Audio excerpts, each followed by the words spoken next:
Hey guys, welcome back to the channel. If you're coming across my channel for the first time, my name is Daniel. I share everything UK immigration, transition into tech, and personal finance on this channel. So you may want to hit the red subscribe button to join the amazing growing family.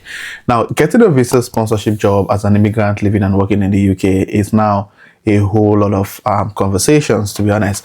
The fact that you know someone who was sponsored as a skilled worker for a particular role doesn't mean that that same role is still being sponsored by the employer, and it's really important for you to do your due diligence before you go ahead to invest your time to applying for certain jobs, because there's no guarantee or certainty that that job will still be sponsored. So if you've been following the news, many immigrants who are on the student visa, post-work visa, actually struggling to landing visa sponsorship roles. And I know in the past, about a year ago, 2024, one of the roles that people have been nailing to us, and personally I know 5 people who were able to get a job in this particular space, and with the hope of being sponsored, because there were a couple of people who were sponsored before the UK brought in the new immigration policy. Now, as you can see on the screen, it says that hundreds of prison officers may have to leave the UK after Labour's visa rule change. Now, Prison Officers Association says change in eligibility for skilled worker visa is disgraceful and pandering to reform. Now, what happens basically is that last year, loads of people were getting a job, job offers as prison officers because of the fact that the role met the salary requirements at that time, and people were getting sponsored by the government as prison officers. So lots of people were applying for that job. And the thing about working as a prison officer is the fact that the salary met the previous salary requirement. So when you get an offer, when you go through your training, then you then get sponsored.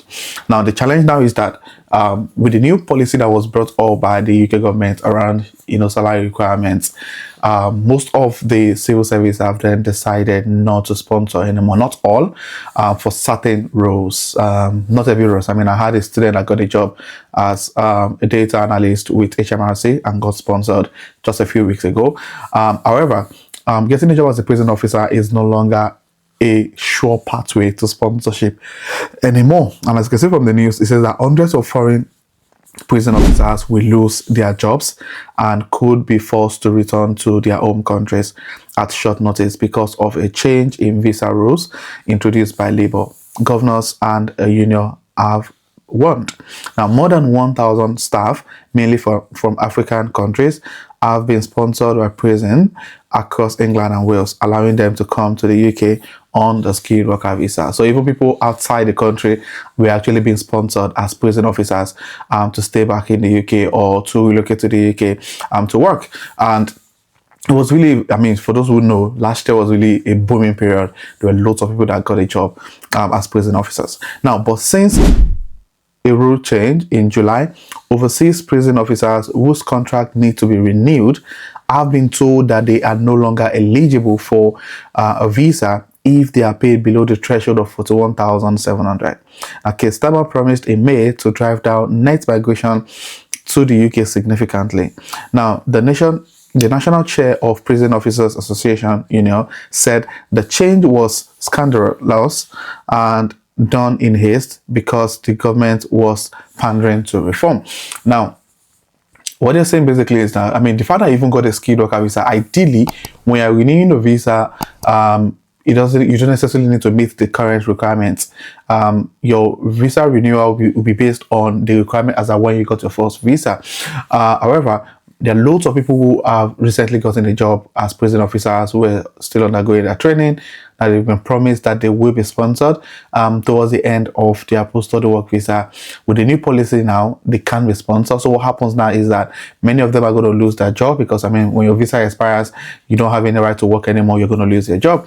Now, many of these prison officers would have to leave their job, go back to their home country, or find a way to get another job that will sponsor. And this is going to pull a very massive impact on the different correctional centers in England and Wales. Now, if you go further in the article, it says that we have written to ministers asking them to reverse this decision and give prison officers an exemption because we need the staff they are forcing out of the country, but they won't give it to us, he said. So it means that they've actually been speaking to the government, but it's making absolute no difference. It is because they are pandering to reform. They want to seem tough on immigration and reduce the level of overseas workers. But as a result, prisons will be harder to manage, staff morale will plummet, and hardworking colleagues will be forced to leave the country. It's a disgraceful way to treat them. So, I mean, the Correctional Center are also feeling this massive impact on the government decision to reduce migration. And yeah, so if you're looking at getting into, or you're currently a prison officer, I'm sure you know this already, or you're planning to get a job as a prison officer because you know a friend of yours or someone you once know got sponsored as a prison officer, please retract that plan and explore other plans to getting your visa sponsorship. So yeah, to be honest, getting skilled worker visa is becoming a bit of a challenge now because lots of policies have been put in place to discourage employers from wanting to sponsor and, you know, making it more expensive for them. And even getting a job, I mean, getting an offer is usually the least of the issue. It's getting sponsorship after you've gotten an offer. So it's really important to make sure that you have that conversation with employer during the interview stages or as soon as you get an offer, so they can, you know, let you know if you're going to get sponsored or not. I had 2 students that got sponsored this month, October, and we had that conversation with the employer immediately the offer was given. So we popped an email to HR saying, hey, see, I'm the new employee that was employed for this particular role, and I would like to have a conversation about sponsorship.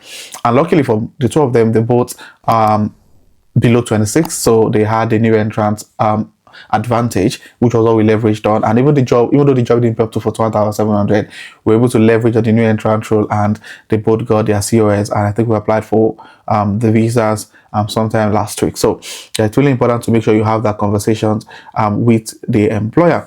Now, and that's the sad truth is that one of the other ways to get sponsorship really is the NHS. So whether you're looking at clinical or not clinical role, it's oftentimes, I wouldn't use the word easier, but there are more opportunities to get sponsored by the NHS without any of this hassle. I think it's the civil service that are a bit reluctant about sponsorship at the moment.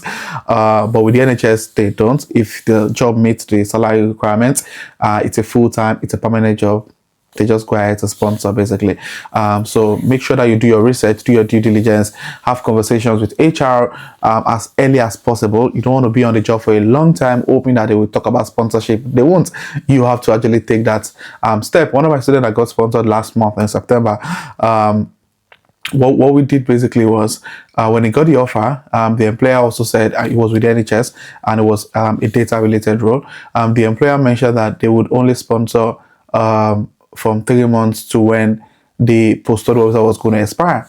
Then we had conversation and a pop an email with HR, had a chat about how important it is for them to provide a COS now before, because of the unstable policies, UK immigration policies, and they understood and they gave the COS last month, even though the guy's visa was going to expire in April. So yeah, it's a good thing to just have that conversation with HR, just so if your role is that important and they can't afford to lose you, your line manager will be able to push also with HR to ensure that the circular sponsorship is provided as early as possible. So if you have any questions around sponsorship, you can put in the chat or in the comments.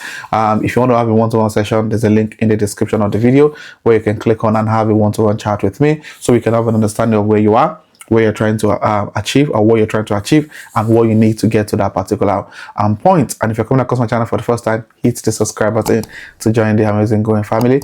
And by returning subscribers, thank you guys for being here. I really do appreciate you guys. So this will be the end of the video, and I'll sure see you guys in my next video.